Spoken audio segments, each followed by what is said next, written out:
Good evening, everyone. Good evening, Lagos. Good evening, Nigeria. It is another episode of Find Your Voice series with Lady Jade Global, and I'm super duper excited to be back on the show this Wednesday. In case this is your first time joining the show, this is the Find Your Voice series where we have business professionals, career leaders come together to share their experiences, how they found their voices in their different spheres of influence, and how they are currently owning their spaces and building up onto legacy. And this is the 16th episode of the Find Your Voice series. I believe that I deserve a round of applause. Yeah. I mean, going on for 16 Wednesdays back to back, that can only be God and me choosing to show up every single time. Well, my name is Jade Sola Adewodun. I am the host for the Find Your Voice series. We are at Jade Sola Adewodun, and on YouTube at Lady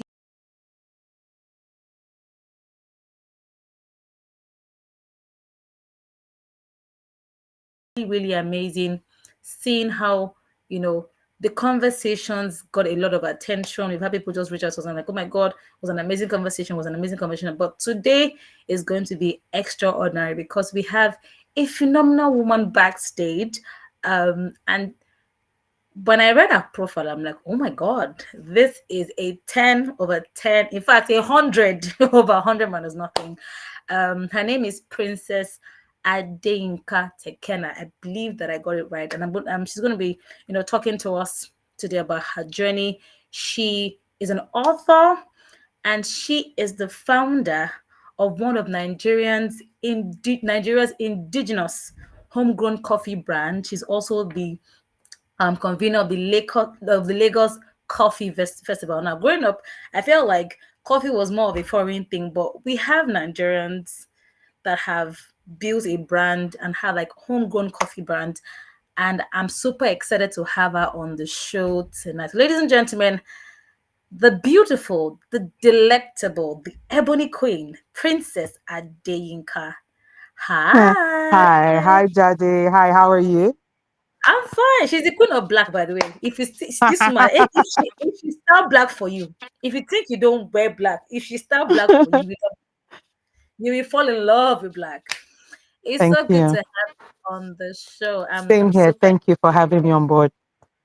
and I'm inspired by your commitment to help Nigerians and put Nigeria on the map, right? Because it's really like I said before, growing up, coffee was more of a foreign brand, but seeing someone ensure that there's an homegrown coffee brand, and then you also have a festival to that effect, and knowing that Lagos is the commercial hub of Nigeria, right, and make sure that happens almost every year in Lagos, that's a big deal, right? But I Yes. mean, before we go into all of that details, I mean, I remember when we are having our conversation, you're like, oh, I should call you Princess Adeyinka. And for me, I'm really close. I'm like, Mom, where is your ancestry from? Do we go and pay homage?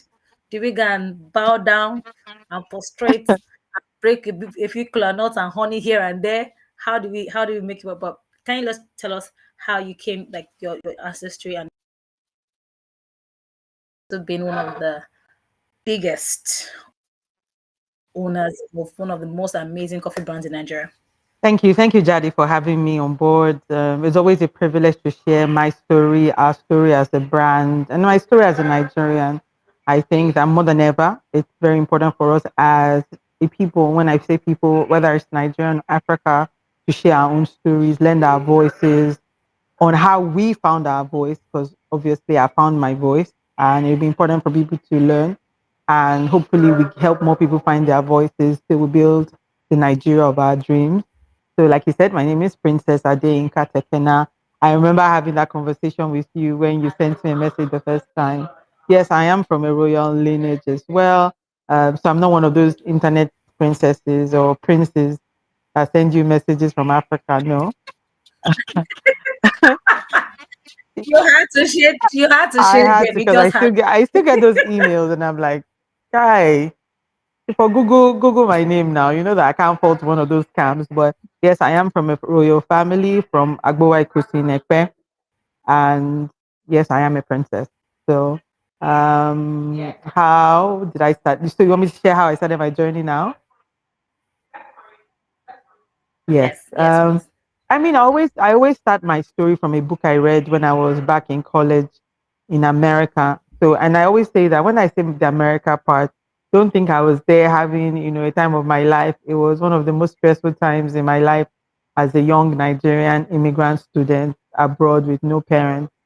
But on that Mm, journey, which is obviously a story that I would love to share in the future, God willing, I read a book. A friend of mine had given me a book called "Pour Your Heart Into It" by Howard Schultz. It's a Starbucks story. I don't know. I know a lot of people know about Starbucks, but Starbucks is the yeah, largest coffee brand in the world. well, yeah. And obviously, as an immigrant student, one of the things you quickly learn about the American culture is the culture of coffee. People wake up every morning on their way to work, so you grab a cup of coffee. I couldn't afford coffee at the point because I was a student. I needed to, hustle my way to get my school fees and all of that.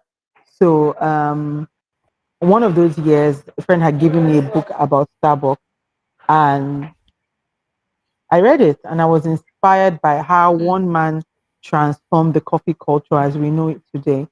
And I just, just little things you tell yourself, like if I ever had a time, ever come in a time in my future, if I was going to start a business, to be in coffee, and hopefully I'll build a brand that will be a legacy brand. And, I just mm. left it at that, and I went up my life, and I kept, building. I went through school, came back to Nigeria, and fast forward to 2015, there was, I was also at that crossroad where I was trying to determine whether or not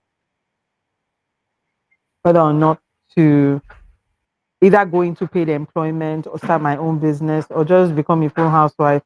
You get to those crossroads in life, and Yeah. that was one of my crossroads.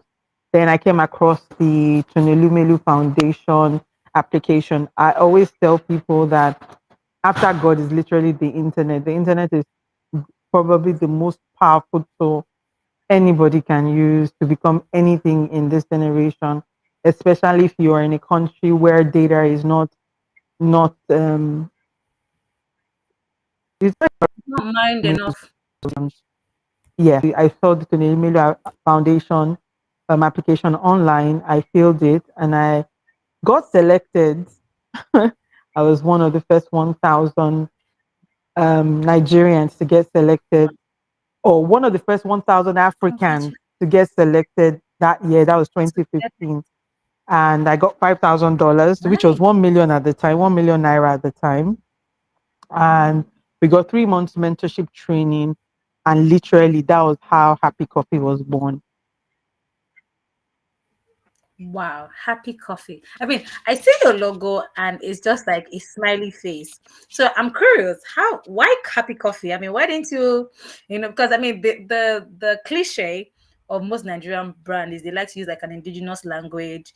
I mean, being from a Yoruba lineage, you probably want to use like Yoruba to just, maybe like, but you say happy coffee. So for me, I'm curious, why happy coffee? At the time when I was dreaming up the idea, I realized that one, Nigerians didn't have access to a great cup of coffee. I mean, having lived abroad and then coming back, I felt like coffee was not in a great space. And my desire was to see a liberation around coffee. And I also felt like we're happy people. I'm also a very happy person. If you're around me, you realize I like happy spirited emotions or lifestyle. So it just made sense to call it happy coffee. I wanted Nigerians to have access to a great experience the way I experienced it as well. And that was how the name came about. Now, you have a book, which is The African Coffee Creed for Women. What inspired you writing the book? I mean, apart from growing, an indigenous brand, Happy Coffee, what inspired you? Because I know that you have a heart to empower women to be sufficient in themselves, and one of because I understand that you're also big on relationships. You are also the first elected national president for Nigerian women in coffee, right? So how did that book come to be? Even though you had mentioned earlier that it was the story of Starbucks that inspired you, and you sort of manifested it. You said, "Oh, you wanted to have like a homegrown brand," and I mean, here you are leading an homegrown brand. So, why did you write that book? So it's more of an outline, not like a book. It's like it's I always call it like a walking book, but it was a statement. So when I started the business, obviously growing it, which is obviously a story that I would also share on this podcast. Um, I think 5 years down the line, I realized there was an African body that was interested in coffee generally. So I found my way to Rwanda that year. And in the meeting, one of the things that I quickly realized that there were no women in the arms of affair. So when I looked at the stage, all the conference speakers, most of them were men. So as the only Nigerian in the entire conference, I got up like my Nigerian self boldly, and I said, "Why are there no women on the stage? Why are there no women?" And I said, "The African coffee value chain will not see the progress it would ever desire if there are no women and young people on the table as decision makers." They took note of that, and the organization declared that going forward, there will be a day for women to discuss all the issues around coffee development in Africa. And obviously, who did they pick to champion that? Myself. You. It was like, Madam Shibi, you're the one that wants the work, no problem. So, yeah, We so give the it to next you. year I was invited by the Secretariat, the African Coffee Organization Secretariat, to develop an outline for that year. And that was the first time women were having a day to themselves. And then the following, I think that was in Lome. And then the next year was in Uganda. I can't remember the countries. So by the next year, I came up with the creed. And the creed was for women to realize that our role in the coffee value chain, one, was very critical. Two, it was important for women to declare exactly who they would be along that value chain, because our role had been relegated for so long. So I needed women to say those words to remind us of who we are and why we're here and what we should be doing. And the future of coffee in Africa was in our hands. So that's why I came up with that creed. Like I said, it's a going on chronicle, and we're hoping that more women will come along and write a chronicle or a creed for other women in their country. Yeah.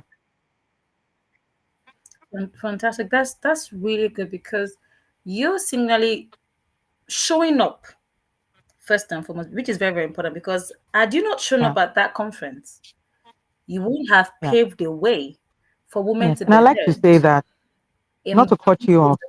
Yeah, um, please go on. those conferences were No, please. conferences that countries paid for delegates to come. I was never paid, nobody paid my way to those delegated conferences. I used the little company funds that we had, and I'd gone for about four until the last one where the secretariat actually sponsored me to come, since my country didn't, which is fine. But all those conferences, I had to pay by myself to go there to represent my country. Yeah. So I wanted to put that up. Showing up sometimes might need to sacrifice as well. Showing up sometimes means for you because again, because it's not common for women in at that time. It wasn't the common thing that we had more women in the space. You had to show up as the first one to say, "Hello, if we want to move ahead in this industry, we need to involve women." And it's interesting that even Yeah. in the farm, there are Yeah. more women So those are the pictures that were being because they created over the years. understand how. Yeah. So it's interesting how they're the ones doing the ground don't have a seat at the table, but you then Yeah. showing up with your resources, making sure that you show up, then took them from farms into the room, which is very, very commendable if you ask me.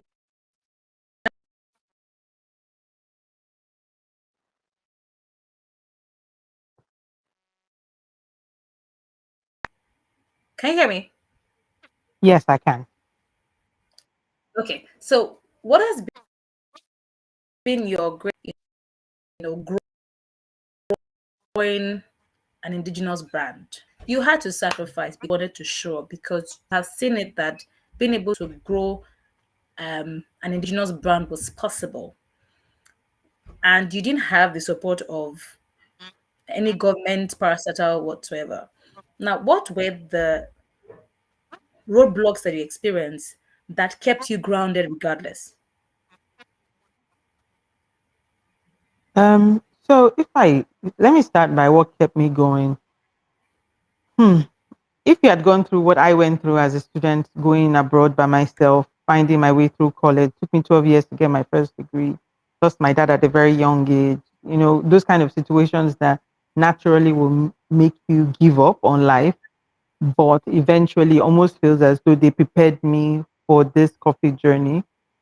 So let me put that out there. And also the fact that when you go through life a certain type of way, when you now eventually, for example, when I started my business and those challenges would rise at every point, I didn't see them as not surmountable. I just saw them Hmm. that I needed to sit back and see. It's like I used to be a high jumper when I was in secondary school. And one thing a high jumper does is if you are going to if you are going to jump through like a vault, one of the things that we do is first you gauge it mentally, then you run back and run forward after gauging it. So I'm already used to gauging situations generally in my life. I look at it and say, and I also come from the school of thought that there's nothing that is impossible. So if you come with a certain level of Yeah. philosophical understanding, your experiences in life, so one of the things that I quickly realized that in the Nigerian, when I started my coffee business, was Nigeria didn't have a coffee value chain. So that already meant that there was not going to be help here. Nobody was doing what I wanted to do. I didn't have anybody to benchmark. There was no government bodies actively doing anything around coffee up until now. We barely have any government support still, 10 years after. So those are some of the challenges I faced. There was no data for me as a young Nigerian who wanted to go into that industry. There were no mentors. There were general mentors, but there was no mentor within the value chain actively that could either hold my hand or show me the ropes. I didn't have any of that. I mean, now people can come to me and say, "Oh, Princess, I want to start a coffee shop, and I know exactly what to do. I'll handhold you whether you're paying for it or not. I'm always willing." I didn't have any of those when I was starting 10 years ago. So those were some of the major challenges. And obviously, Nigerians didn't understand what I was trying to do. They're like, is it not to just drink it? Is there anything else to it? So that didn't help as well, but that didn't deter me. Hmm. So you just kept on moving regardless. Now, but I even as of now, do we still have like government presence still in the coffee industry? Nope. So what do you think can be done to attract government attention? Because this coffee is a big export. So what are the things that, I mean, again, there's also an association that's for the women in Nigerian women in coffee. So what is the community doing to get the attention of the government? Because we cannot keep quiet. This, I mean, Starbucks did not become a global brand by hiding in the background. So we need to like open up. So what are the plans that your association has to ensure that they get the right attention, and also knowing that Lagos again is a commercial hub, and with the festival, because I believe that with the festival there should be a lot of attention here and there. So what are the plans to get government attention or government So support? I don't. I'm from a different school of thought. I'm Hmm. not one of those to run after attention or somebody should turn their will. Lagos State has been, let me start with Lagos State. When I say government, so let me divide it. There's federal government and there is Lagos State. Lagos State has been supportive, even though there isn't an active value chain in coffee. I remember the first festival, we had the senior special assistant to the governor visit us. Then it was in agriculture. She visited us at the festival. She later became the commissioner, and she's been of great support to us because we process all of our coffee in Lagos as well. So Lagos State as a state has supported our business, whether it's giving us our festival loan through one of their bodies called LSETF, who continually look for opportunities. Yes, Yeah. LSETF has been a fantastic body, Lagos State. The Lagos State Ministry of Agriculture has been fantastic in supporting agri entrepreneurs across board. We've also been a beneficiary of some of their programs that leverage. They're doing a fantastic job at that. So let me now separate government, and I know they're doing their best, to support agri entrepreneurs in Lagos, and we also have been a beneficiary of that. But on the federal government level, I always, in the earlier days, I used to try to get government attention, but not anymore. Um, for the past 10 years, I have said Nigeria currently doesn't have a national policy on coffee. That remains the role of government. Driving policy is an expensive route for any entrepreneur. As much as we're an advocate of growing the economy, I believe that the government has a role to play. My role is continue to do my work, bring like if you Google Nigerian coffee now, Happy Coffee will come up, my name will come up. I have clamored for the growth of the sector. I continue to grow the sector. I'm an ardent Nigerian. I'm a patriotic Nigerian. I believe Nigeria is the greatest country on the earth. Everybody that knows me knows that I love Nigeria dearly. So my role now as a Yeah. business, I borrow my leaves from like Dangote when he was in the cement industry, whether he got help from the government or not, but he pioneered something that was um he pioneered something that wasn't popular at his time as well. So now we're just growing our brand, growing our strength, growing our own strength as a business. And I know that it's just a matter of time. The government is going to come to a round table and decide whether or not what I remember there's a program that just got published by the ITC that included coffee.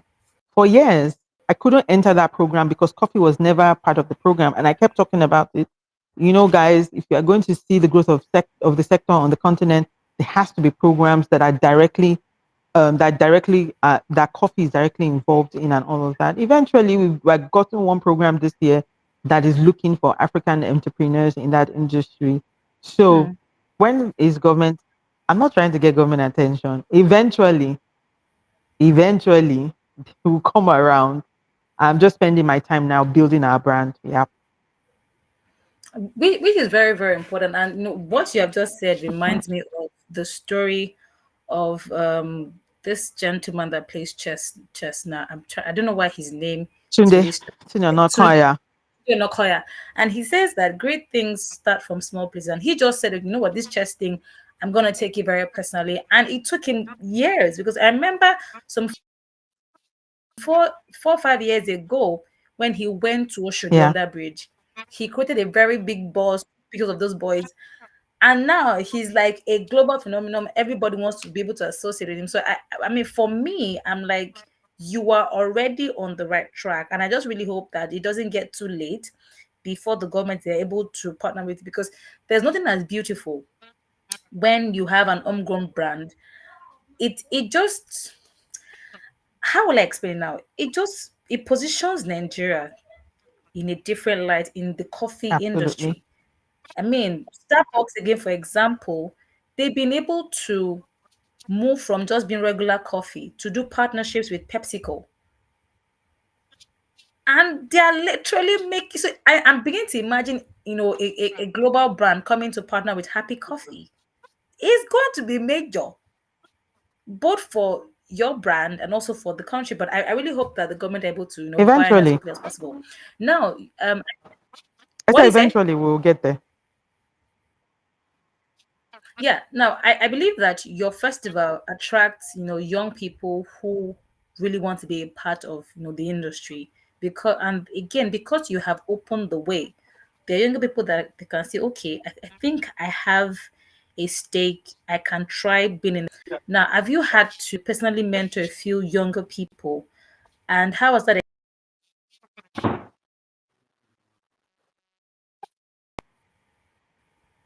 Can you hear I me? always look at mentorship. It doesn't have to be a formal. Yes, I can. Can you hear me?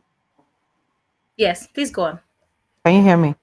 Um, Yes, I've please. always looked at mentorship when I get emails from people or messages like, "Oh, I need you to mentor me." I'm one of those people. I don't believe in formal mentorship. Like, okay, you and I have to have a sit out. I feel like my life enough if you're really looking for mentorship, My life should show you the ropes. I'm not, do you understand? My business is out there. You see the way I work. The only thing I do is I add you. If you follow my WhatsApp story every day, you realize that all the mentorship you need is on my WhatsApp story, literally, because I wake up every day inspired to share my journey. And that journey should inspire you to do whatever you set out to do. You don't need you don't need a sit out. You just need to get up and go. So I always look at it. Yes, we've had opportunities. A lot of the young girls who work with us today where came, they didn't know anything about coffee. Now we have young girls who are baristas that work in establishments. They own their own, they get great salary, they're on a great team, things they didn't think they could do. Even me as a person, I'm still inspired that this business has brought me to amazing heights as well. So mentorship was on both ends. I don't think it's anything for me, it's not formal because I also don't have a lot of time as well. So I just encourage you to follow my journey as much as you can. Take anything that you can, and then just run with it. All right, fantastic.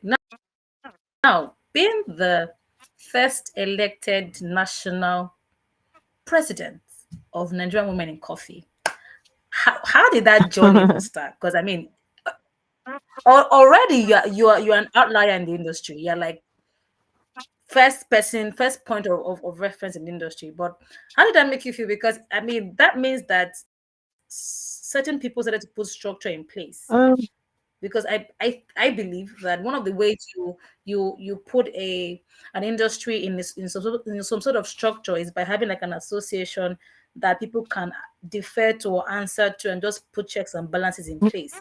So how was that entire process? I think it was. I don't think they actually when the association we have a national coffee association.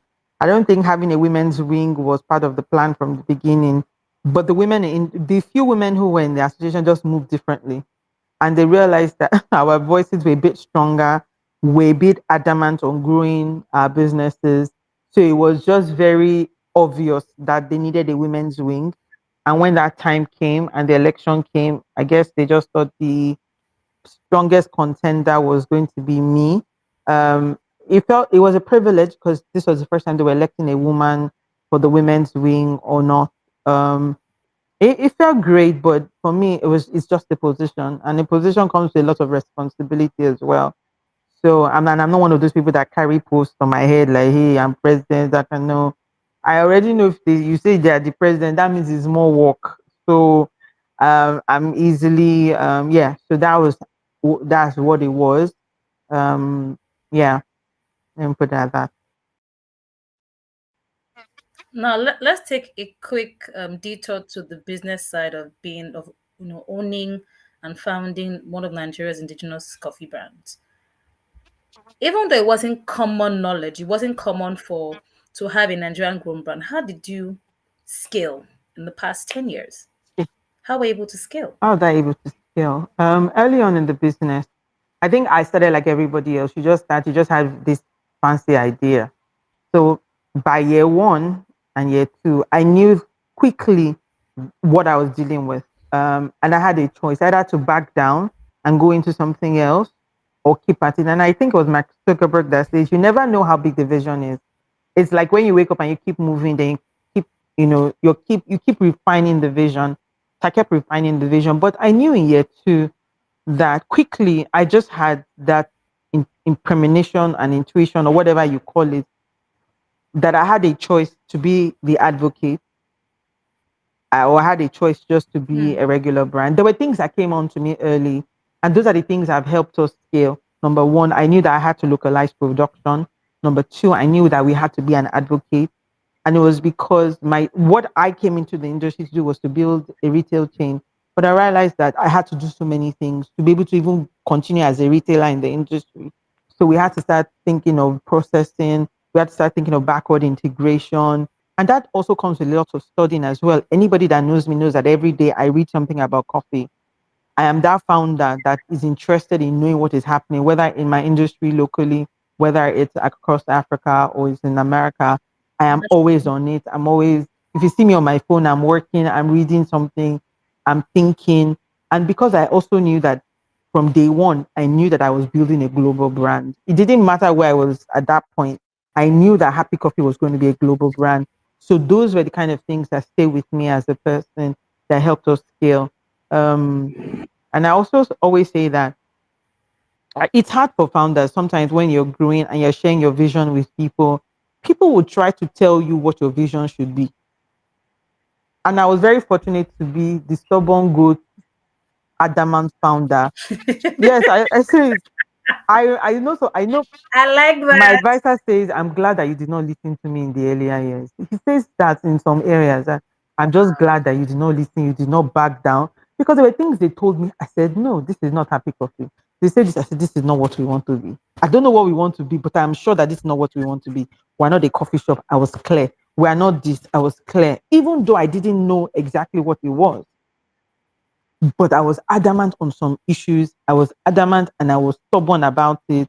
It didn't matter how it made you feel. I knew because I felt like I am the custodian of the vision and I stuck to my guns. And guess what? That were the things that helped us during COVID. Those were the things that have kept us to year 10 and still counting. And I'm still adamant on some issues. Which is good. It's good. No. Speaking about COVID, how did you run your business? Because I know that that was the point where the whole world now then went all virtual and Yeah. digital.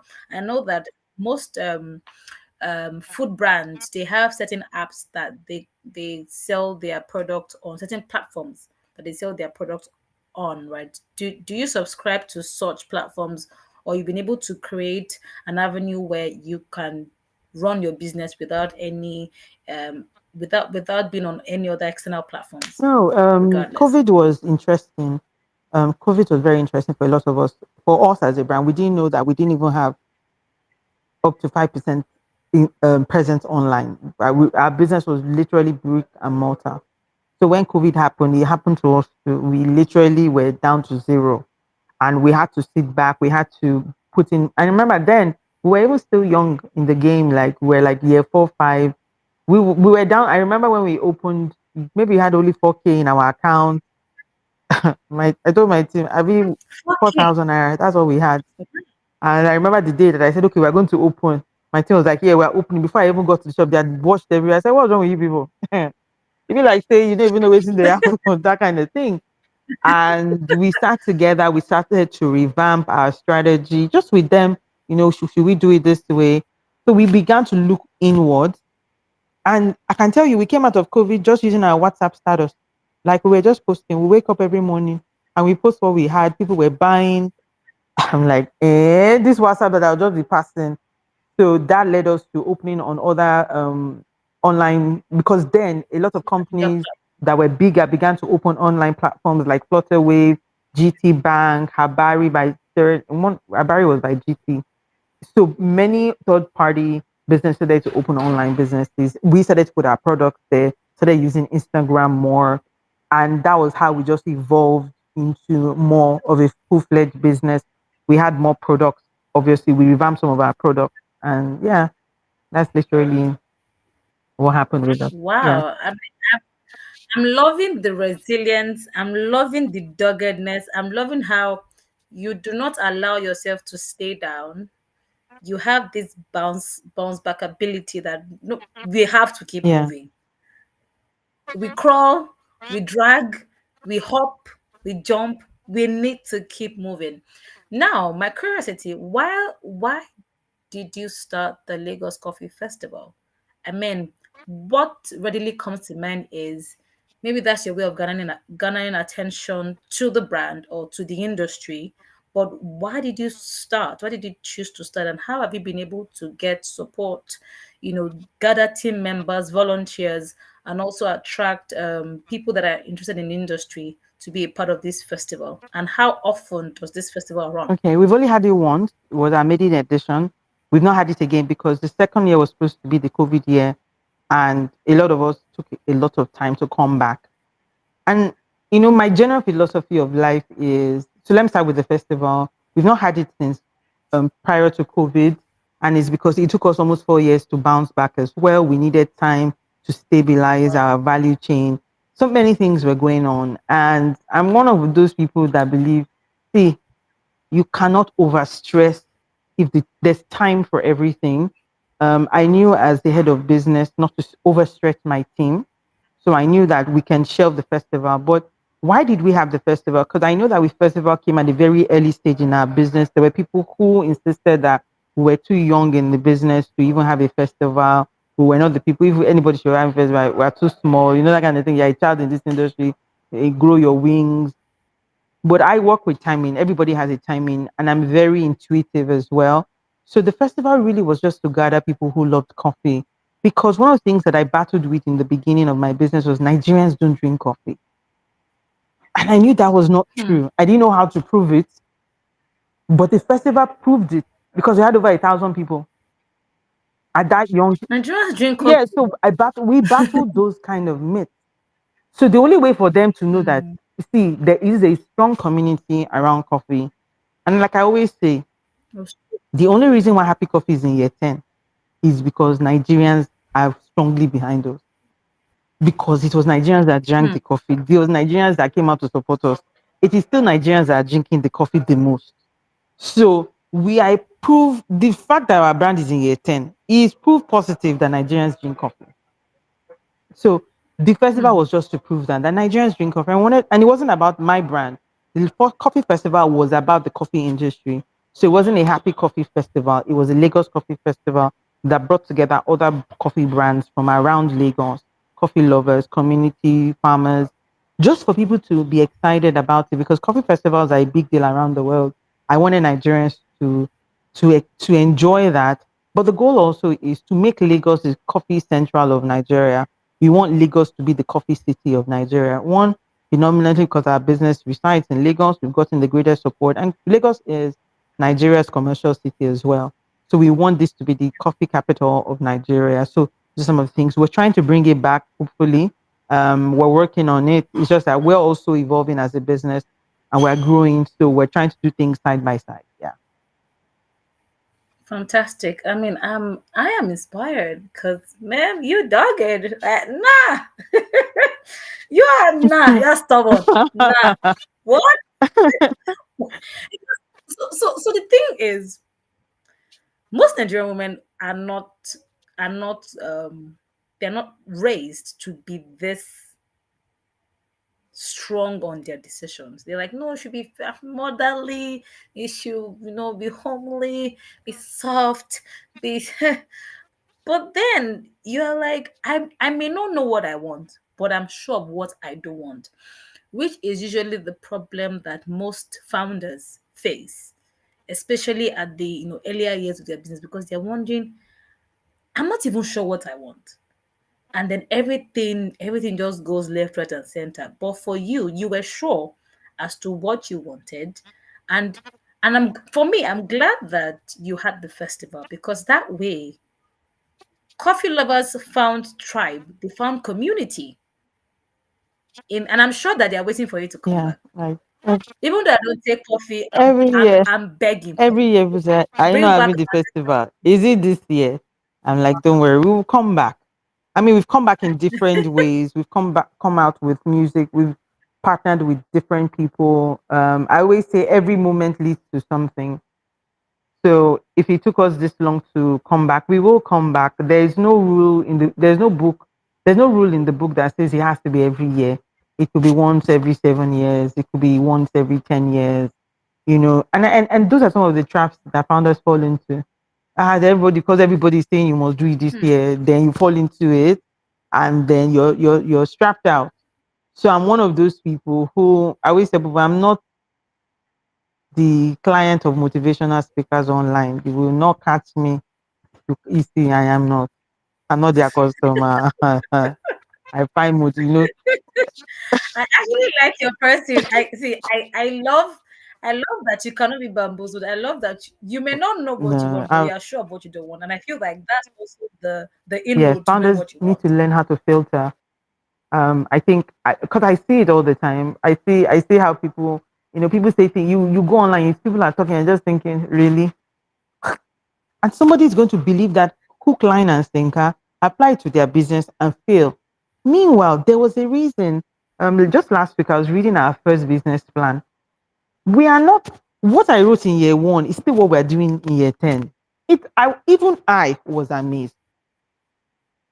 If you check some founders, you started, you are way, you've left the trajectory of what you, as a matter of fact, you are not even doing what you said you wanted to do because somebody along the line told you you must do it this way. Because, and especially with people who mentor, and that's why I'm always very careful in mentoring people.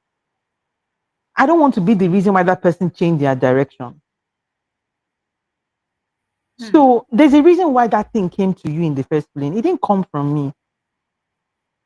I can help you refine it, but you will never catch me telling someone some funny, no, no. And I always tell people I am not the customer of online motivational speaking. I'm on a journey. I understand what the journey requires as I grow, and I'm sticking to my guns. It's like a big risk. People told me that go, this thing you're doing is not business. I'm in year 10. People are now seeing it now say, oh my girl, you're like I remember when I tell people, I'm asking you for funds to do my business, and you are doing your nose like this. A day will come on this journey. You will have the money and I will not need it. You will bring it and I will reject it. Those are the things that I inspire myself. I encourage myself on. You can self encourage. A lot of us depend on other people to encourage us. If I had to share my battles in this journey, the things that I have lost, I'll have every valid reason not to be doing what I'm doing. As a matter of fact, you tell me that you are correct for not being in this business. But no, I'm here. I'm here because I am certain that Happy Coffee is a legacy business. I am certain that it's a legacy brand. I am certain that my child will grow up and remember that his mother built this. I know for a fact. Hmm. I know that there are people who have looked down on us because we're women and that we cannot do it. I've seen people look down on me because I'm in this industry. Like, you don't know what you're doing. You're carrying cup up and down, saying you're selling coffee. Can't look for a real job. Oh well. Year 10. Here we are in Jade's And podcast. you're growing stronger and stronger. Yeah. Yeah, yeah, yeah, Yeah. yeah. So see, be Love it. headstrong. I always tell Love people, it. you will not know, but I'm very headstrong. Mm, wow. My mind is blown. I feel like this is a conversation every founder needs to watch because I remember having to work for an organization, and one of the things that frustrated me was the fact that when I got in there, I noticed that one of their strategies for brands and communication was they would always copy other companies' designs, and I'm like, is this is not who we are? Because if you're trying to do what every other person's doing because it works for them, you will get lost in the conversation, and then people are now wondering, what exactly are you doing? But I mean, from what you said, it's important that because again, it's rare for you to know that what works in year one is still working in I year still 10. have the business plan. I I wish I mean, could share with people. I read it. I was blown away. To think that we were still doing what I said we were going wow. to do in 2015 and we're still on it. Okay. Wow. At this point, I'm like, anyways, ladies and gentlemen, we are live on LinkedIn at Jade Sola Dewodun and on YouTube at Lady Jade Global. And we've had a lot of comments on YouTube. There's the mechanic. Thank you so much for being with us. And of course, Abdul Ganiu Adebimpe Moriam says, learn to filter. I mean, it's one of the points that jumped at me. Like, yes, and another thing I love about your mind is that you commit every day to read about your business because I understand that not every founder has the culture of reading. I am learning that as well. That you need to read because if you don't, you might end up being the book that people people are looking at. What Yeah. exactly are you doing? You know, but it's very very important. Now, speaking about legacy brand, because you had mentioned that this brand is a legacy brand. What then is what then would you be doing moving forward for the next 10 years? Like you rightly said, the same plan has sustained you up until 10 years. Now you have a whole decade. And how do you then intend to move beyond Lagos? Are there other states in Nigeria that you are looking to establish? And of course, if possible, go into the 36 states in So Nigeria? currently, we're already doing that. I say to people, our first 10 years was actually designing what we want to do for the next 10 years. So we literally are just starting business. We have distributors in Canada. We have our products in the UK. We distribute in the US. We ship globally. We ship on 36 states from wherever we are. Um, and like I said, we're literally just starting business. Happy Coffee is just coming out. So we'll be doing 10 years of work. It's like you want to build a skyscraper. The foundation is not going to be like somebody Mm. who is building a one room bungalow. No, we've been digging for 10 years. One of the things that we've come to be synonymous with as a brand is we know what we're doing. People know that with Happy Coffee, you will get exactly what we promised you is great, giving you a great cup of coffee, giving you exciting experience. Because for the next 10 years, we're going to be doing business because I have an ambition that I would share. And that ambition, I am one step away from that. And the goal that we have as a company is within the next 10 years, we will be a global brand. We would see Happy Coffee in other countries. We will see at the airport of other countries on people's shelves. I remember in year two, when I'll sit down and meditate, I would say, one day I will wake up and I'll meet people who have met the brand before they met me. And those days have come. People literally say, "Oh my God, you're the founder of Happy Coffee. I got your product as a gift, this, I'm seeing that." And I can tell you in the next 10 years, our brand will be everywhere. People will wake up in their rooms in London or open their cupboards and we will be there as a coffee brand. We will also be as a friend. You would see our brand knowing that if you come into a Happy Coffee space, it will make you happy. Yeah, and then I will go into my final ambition leg, God willing.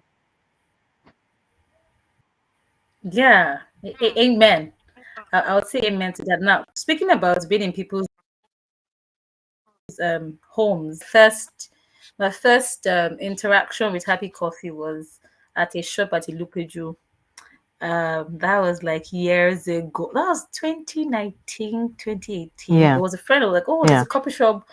And I'm like, I mean, so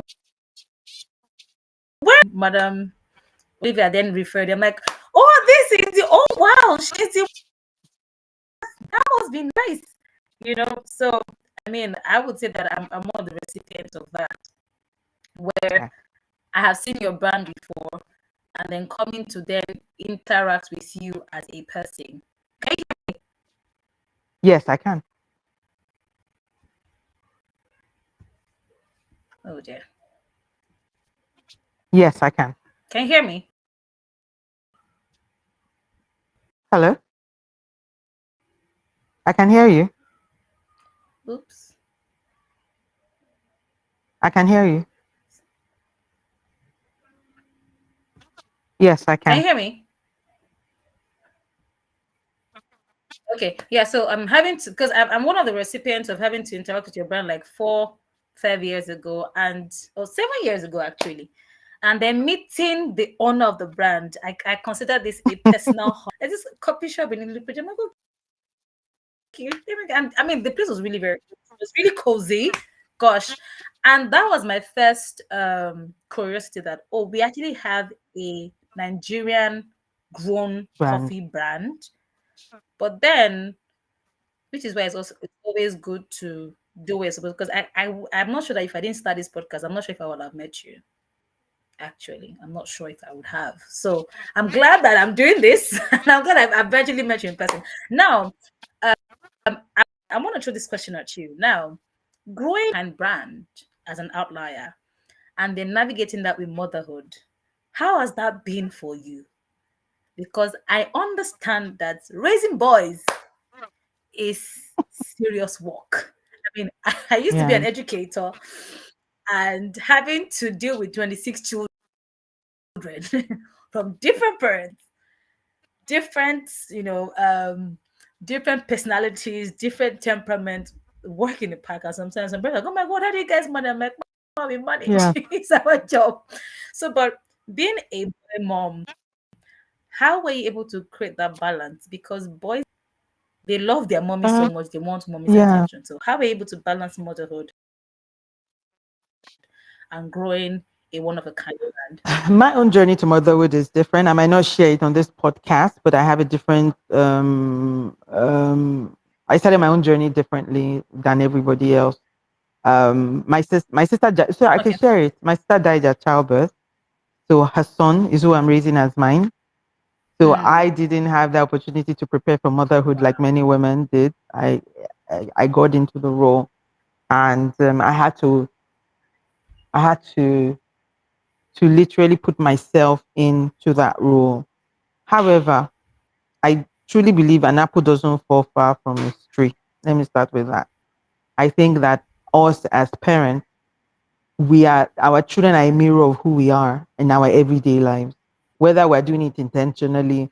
We struggle, and I see why Yeah. people struggle with motherhood or raising children, because you're doing something a certain way and you want your kid to do it another way, and your kid is literally learning your way.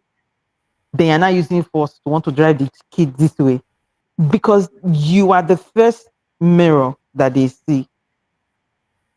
Two, I was a babysitter Mm. at one point in my life. I babysitted for this white couple when I was in school in America looking for school fees. So I had to babysit. And I realized that they raise their kids a little differently. How my own mother used to shout, shout, everything was to shout, beat us, box us. They didn't used to box their children. They used to have conversations with the kids. It's a typical African setting. Nigerian setting Yes, they, first. I still shout from time to time, but that experience, can you hear me?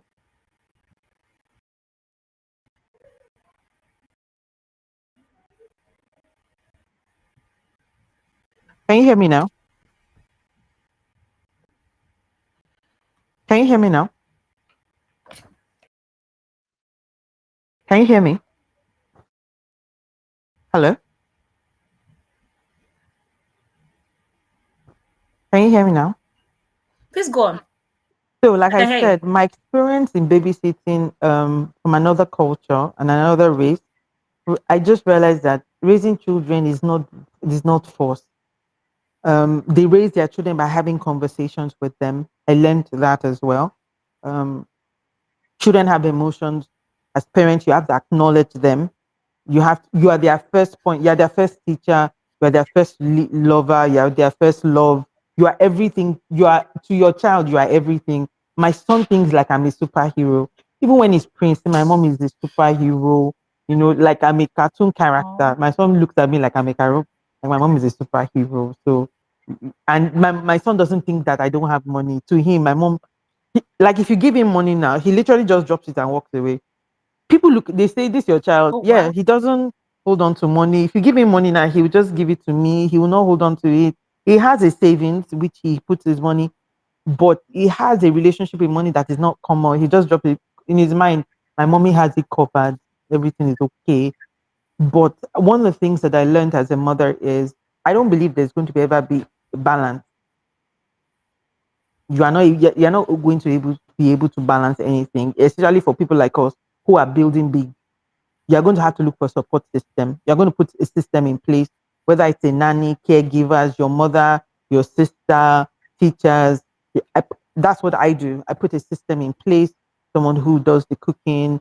He has a nanny, he has chess school. So I have a little system that helps him regulate. He knows what time to go to bed. He goes to bed at 7:30. He knows what time to wake up. He knows, so that's how I'm able to raise a boy. I know they call my son Mr. Mommy because we're very close, but he also understands boundaries.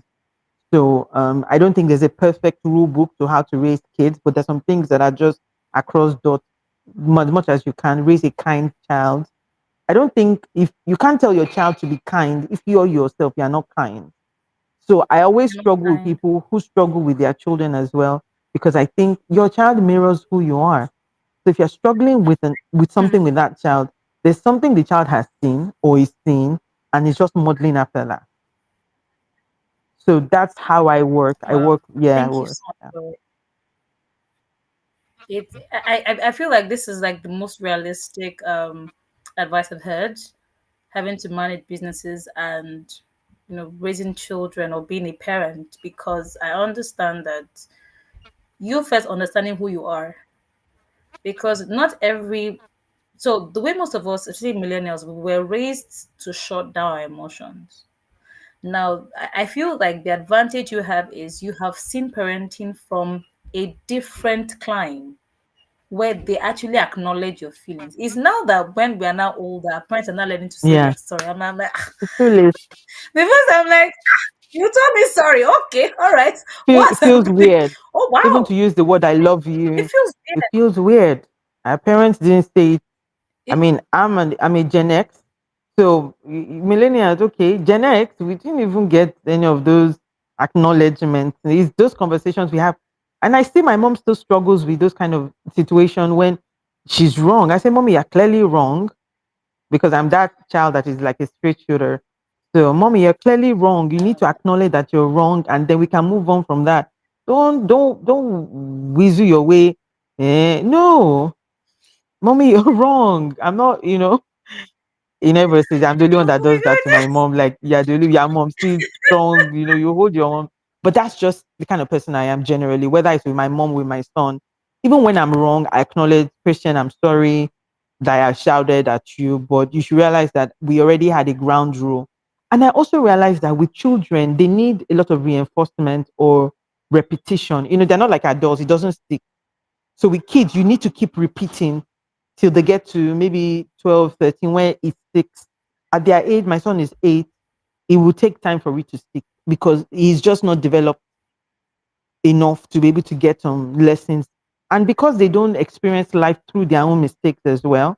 So you can't expect their brain to understand, oh, okay, I made a mistake, so I can't do this again. So it's time.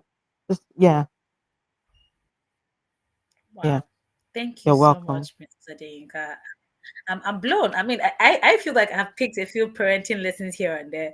I mean, well, for me, I feel like first, when you can acknowledge, you can start that with the person that you're dating. I mean, for the people that are in relationships, like, okay, when you can easily identify or acknowledge the feelings of the person Yeah, you're with, I think you can now easily transfer that to the children. Because a lot of times when people say, oh, their fathers were abusive, and if you then ask, oh, was he abusive to your mom? People would act to their spouses and then extend that to their children because that's what they are used to, and because absolutely. they just feel like okay, everything is fine and okay. But I mean, moving on very quickly before we call it a day. I just hope this network is not taking things. Okay, all right. So now, quickly before network shows us a few glitches here and there, what would be your final words to any founder out there who is in an industry that is not doesn't like an outlier? I feel like the right word to use right now is outlier. What would you tell a founder that's in an outlier industry and they are like, where would they get all the help and support from? What would you tell them? How you tell them to sustain their legacy over time? I mean, we can like to borrow your own rule book, oh boys, but we want to hear from you. See, I always tell people you might not be able to borrow from my rule book because I have a different experience out of life. Trust me, if I tell you half of things I've been through, you see why I can be dogged. Um, I'm also determined. Everybody knows me. My dream is to run for the office of the president of this country in my future.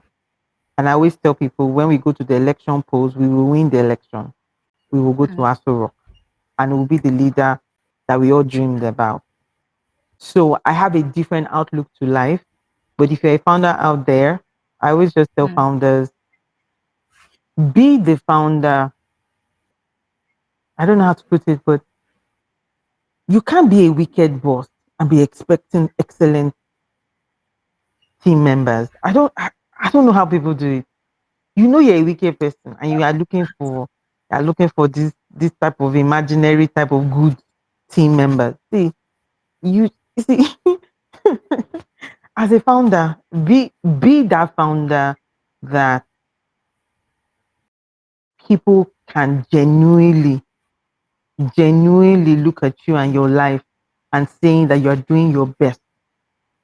I tell my team as well, like, I know that I'm an inspirational leader. I know how people react to me outside.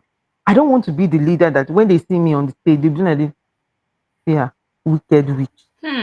Yeah. Yeah. To come here and be formed. Mm. She can't go to the stage and be doing who. But when she comes here, she's horrible. She doesn't pay our salaries. She doesn't do this. She's wicked. She insults us. She says we're stupid. But she goes outside and be talking. I don't want to be that leader. I'm very realistic out of life. Just be that founder. Be as real. If you're struggling with something, just be a good founder. Just be good to people. Be kind. Um, Business, what is business? Business is not what we make out of it that is a business. So if somebody has left their lives to come and join you on a journey, this your me like this, I had a crazy dream, and then these young people came to join me, and I'm still adding to their stress. They can as well be building their own dream now, but they're joining me to build this my crazy dream. So I have respect for them. And my team, they know we have respect for one another. We don't shout on team members. The junior one doesn't shout, there's no rude. And in my team, you can't be disrespectful. You can't join Happy Coffee if you're a disrespectful person. You need to respect one another. So as a founder, just be as good as you can to people and be kind and see posterity judge you and give you the best rewards in life. Thank you so much. I believe that this is a whole masterclass on business, on legacy, and on parenting. Honestly, because I mean, there are a lot of gems. I'm like, I need to go back and just sit down. Like, okay, let me sit at the feet of Princess Adeyinka because now she'll be dropping gems left, right, and center. Thank you so much, Princess Adeyinka. It was a honor to have you on the Find Your Voice series. I'm delighted. My heart is full that I get to interact with you. I mean, someone I saw your brand like 7 years ago, I and now I hope it's a that honor. Auntie Yemi did a great job by introducing me to you. Yeah. She did She's a of great brilliant supporting job. me. But I had to go and do my research. I had to do my research. I'm like, okay, so she's the owner of this happy coffee. Must be nice. And I am not disappointed. Thank you for being so sincere. Thank you for sharing from your heart. And we believe that in the next 10 years, we will be able to celebrate the say of a truth. It was said 10 years ago that happy coffee will be in every shelf and the world, and it will definitely manifest Amen. in Amen. Jesus' name. Thank you Thank so much for you. your time. We really appreciate you. We would have excerpts of this either on Friday or on Thursday, but either way, just watch out for that on LinkedIn. Thank you. Thank you Thank you so much. everyone who Have a joined in as lovely well. evening. Have a good night. Yeah, Bye good bye now. night. Bye. All right, guys. Wow, that was. I enjoyed this particular. I mean, my guests come correct. No, I no, we don't. Nah, my guests they come correct, and I'm really grateful for each and every one of them. We're gonna have excerpts on LinkedIn at Jade Solade, and of course to all of our viewers on YouTube. Thank you for staying with us, despite the whole network glitch here and there. Till I come your way again for another exciting episode of the Find the Voice series. Stay tuned. See you next week, Wednesday. Bye for now.